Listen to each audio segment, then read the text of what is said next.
I've got a couple of viewings coming up and I've already done my pre-analysis for them. The first one, I'm hoping to get about 4 studios and 2 double en-suites in it.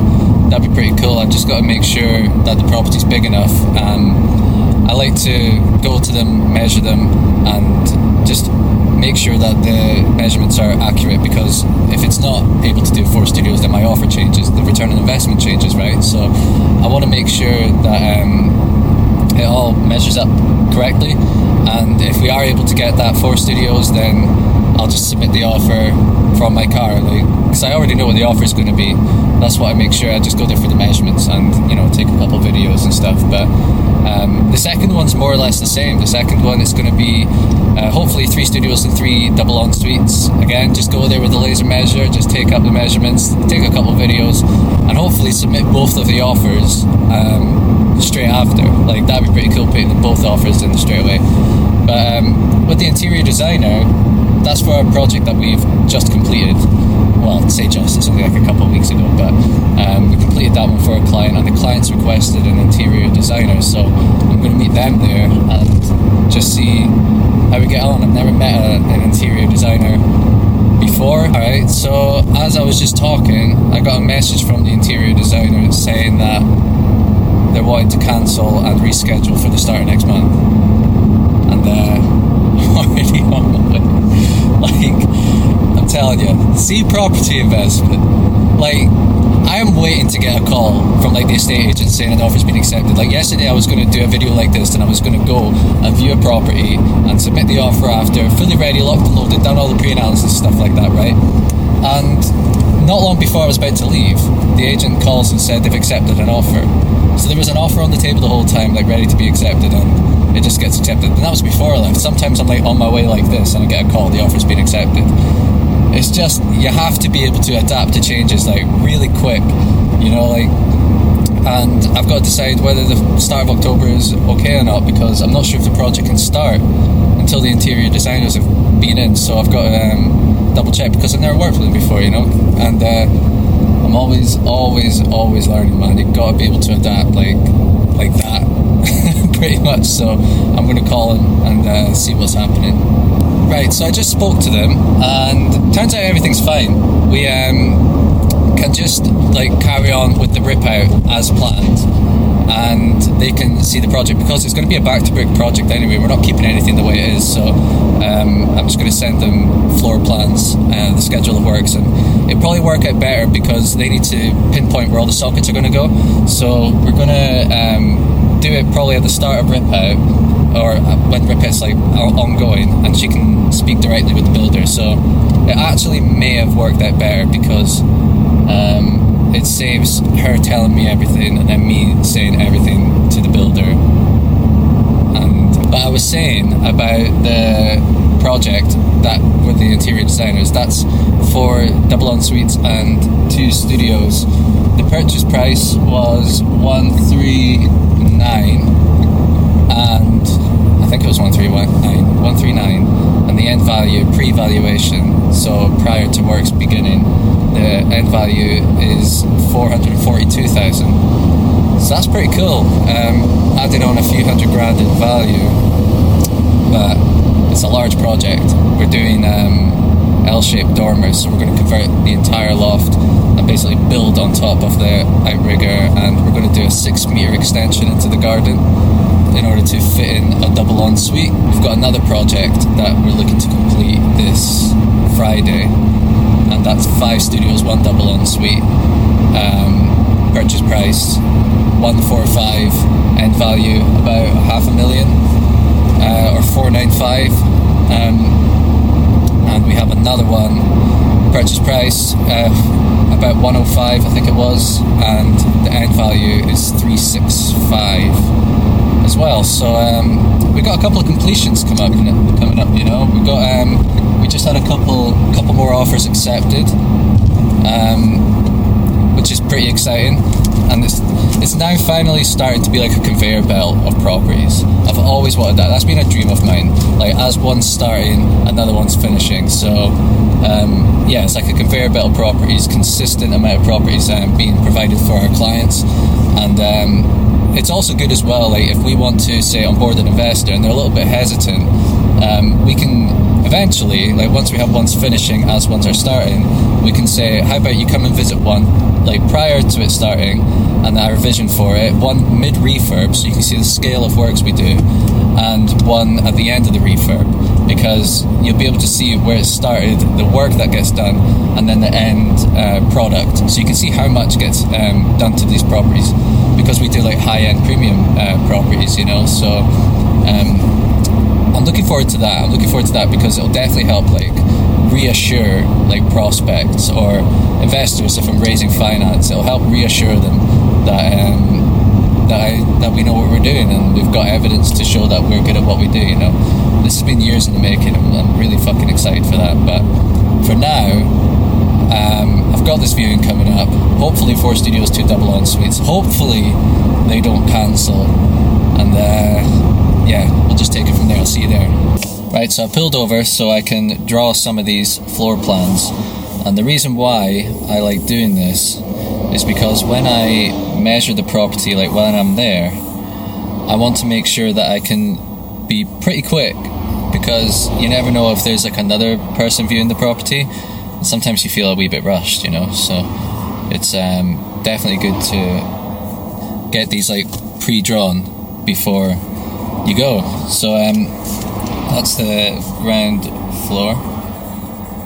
I'll do the first floor, and I do have measurements listed on the listing, and sometimes they're bang on, but you just can't seem to trust every single one.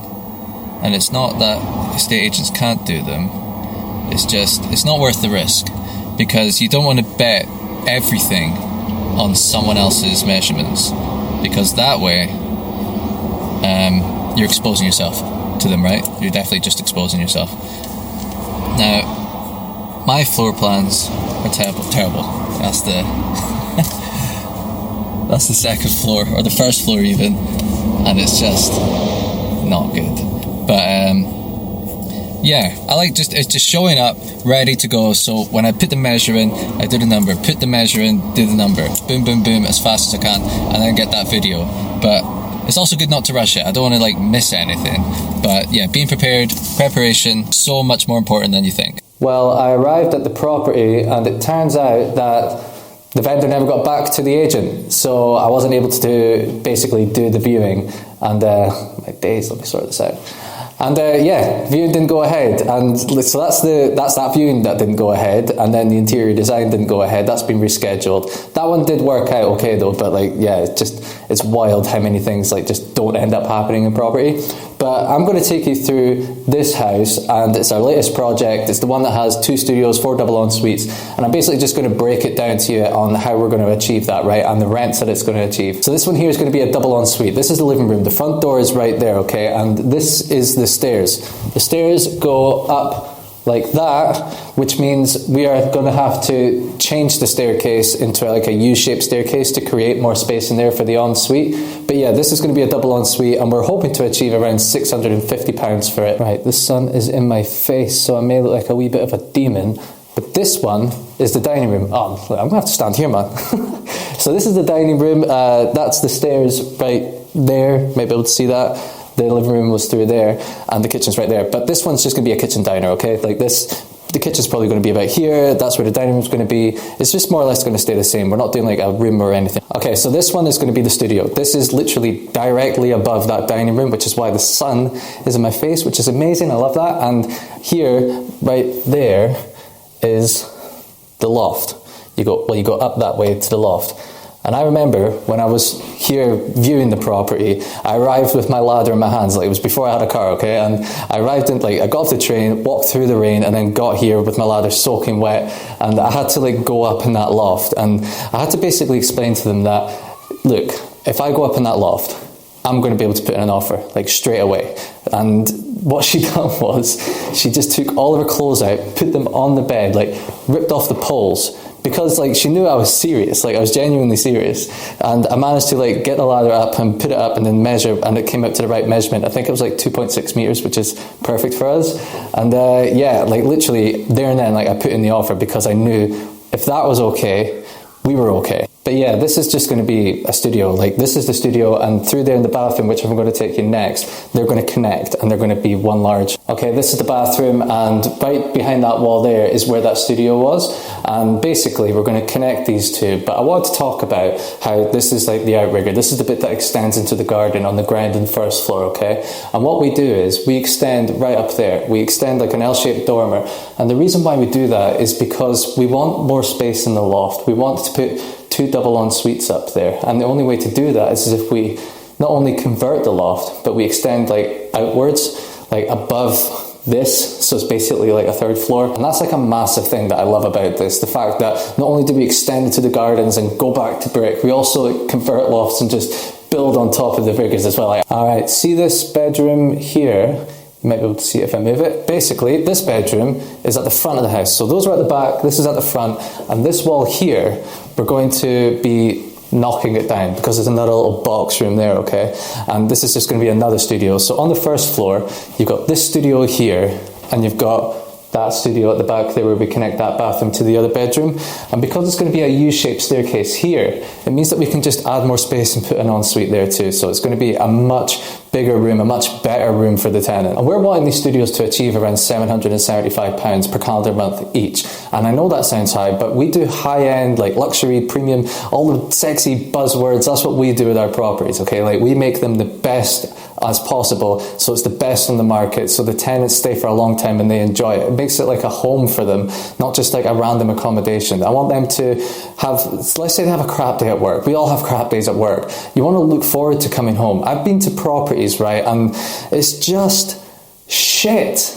The landlords do not give a shit. And I do not know how it feels like to be a tenant in that situation where you dread going home from an already shit day at work, right? So I want our tenants to enjoy their stay and look forward to coming back home, and I want our clients to be proud of their investments and have the longevity of their investments. Basically, everyone wins. It's a win-win-win scenario. And last but not least, we have this. This is the kitchen, like the now kitchen, and what we're going to do is we're going to extend that way, okay? So this kitchen here will all get completely ripped out, and I'm not sure if you can see it from there, but that bit here, let me just move that for you. That bit there, we're going to extend that out a few meters, and we're also going to extend 6 meters that way. And to be honest, I know you can't see that, so I'll just show you. Right. Here, we've got the back of the house, and up there we're going to extend up and extend across. That way we have an L-shaped dormer, and we're going to put double ensuite there, double ensuite in the front of the house. And here we're going to extend 6 meters this way.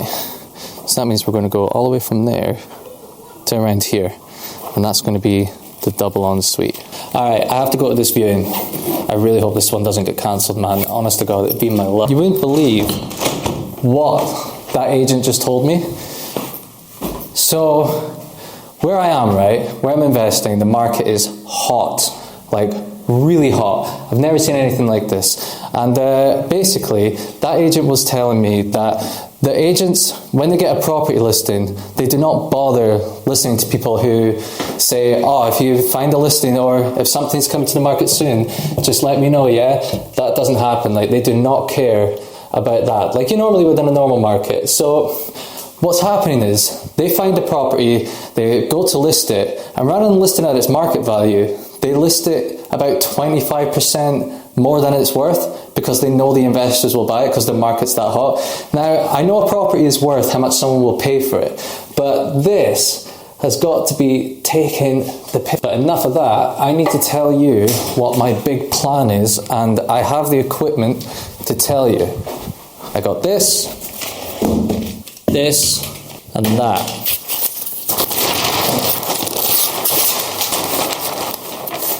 Alright, my £1 million plan, okay? So I want to raise £1 million eventually. I put £1 million because it looks good in the title. So basically, what that means is person A here has a lot of money. They have a lot of money, which is fantastic. Whereas person B, which is me, I'll put a smiley face for me. I don't have a lot of money, but I do have, like Liam Neeson, a particular set of skills. I don't know how to draw skills, so I'll just put a tick. I need money, and this person needs to make more money.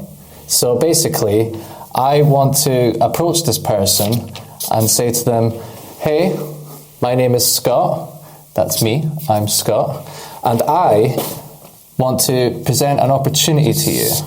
Now, what this opportunity is, I want to basically build my portfolio, and at the same time, I want to get you to make more money. So times more money, times more money, times more money. And the best part, this person here doesn't have to do any work. They can just sit and relax in the sun while Scott gets hard to work, right? And I give them a percentage back. So basically it could be, 10%. So let's say they lend me £100,000. I'll then give them 10% of that, which is £10,000 a year, okay? Now, that's basically raising finance in a very, very, very, very simplified nutshell. So what's my plan? My plan was basically start a business. So think property. Started that with Michael. Now, this is where we build portfolios for people. Like this one here is for one of our clients, okay? So we do this for people. So why would I do that instead of just going straight to doing this? I know people who go straight to do this. It's fantastic. So they raise money off one person and they continue raising them and they build a portfolio. But I was worried that, let's say I raise money and I put it into a property and then say like 20 grand is left in, the numbers didn't work out, and I owe that person 20 grand. I was thinking to myself, well, look, I can't pay that person 20 grand because I don't have 20 grand. What you can do in that scenario is just raise more money off another person. So you go to another person, hey, my name's Scott, repeat the process, get money off them, and then use that money you raised off them or some of it to pay back that investor and continue on. I know people that do that and it works out pretty well, but for me, I didn't feel comfortable doing that because I was like, well, what if I don't manage to raise that money? And basically I talked myself out of it, which sometimes is a bad thing, but in this case it's good because create Think Property. So why did I create Think Property? With my business partner Michael, basically what the cash flowing business. So let's say there's me again, and let's say I do approach a person and I go and say, look, I want to borrow money and pay you interest. Fantastic. You get your money working for you. I build my portfolio of many houses. I get to do that, which is exciting, right? So if the money is left in the house, so let's say 20 grand is left in the house, rather than looking to raise more funds so I can pay back that investor, I decided that I think maybe having a cash flowing business is the way forward, because Think Property is generating cash. It's generating money. So if money is left in the property, I can just take the money that I have from Think Property that I get paid and I can just pay directly to that investor. That way I know they're going to get paid no matter what. It's a bit of more security for them too, because if they're like, Scott, how are you going to pay me if you don't have the money? Well, I can be like, look, I've got Think Property. It's generating X amount a year. We have X amount of projects. We have X amount of clients, and we have this in the pipeline and this much going on. And it's like I said, it's generating this much, so I can pay you back with the money that I earn from there. Plus, I still have the option of like raising funds from like more people, right? So I have two options now. So like I said, my plan was to build Think Property. I'm not going to say it's built because it'll never be built, it'll always be building, so I'm building Think Property. So how does this relate to my plans? So building Think Property with Michael, fantastic. It's a money generating business, which is amazing. So that means now I can start raising finance and hopefully hit a target. I put 1 million so it's nice in the title, but you know what I mean. Like I want to start raising funds, I start building my own portfolio. That is my biggest goal ever, to have my own portfolio. So now I can approach people and just be like, look, I have this opportunity. You get your money working for you. I get to build my own portfolio because I'm transparent. It's just, there's a win-win scenario. And basically, if you're worried about me not paying you back if money's left in the property, we have Think Property. And not only does Think Property generate the cash, it also has loads of evidence. Like we've got 5 projects on the go from this year alone, and it's like over 2 million in pipeline. We've got a bunch of clients that we're working with, and we have more deals that are coming our way. You know what I mean? Like, it's not just the money, it's all the evidence that Think Property brings as well. It's all the experience, all the knowledge, all the testimonials, all the referrals. Like, there's so much that comes from this. So, like I said, my plan is build this so I can build my own portfolio and just reduce the risk of the private investors that I aim to approach.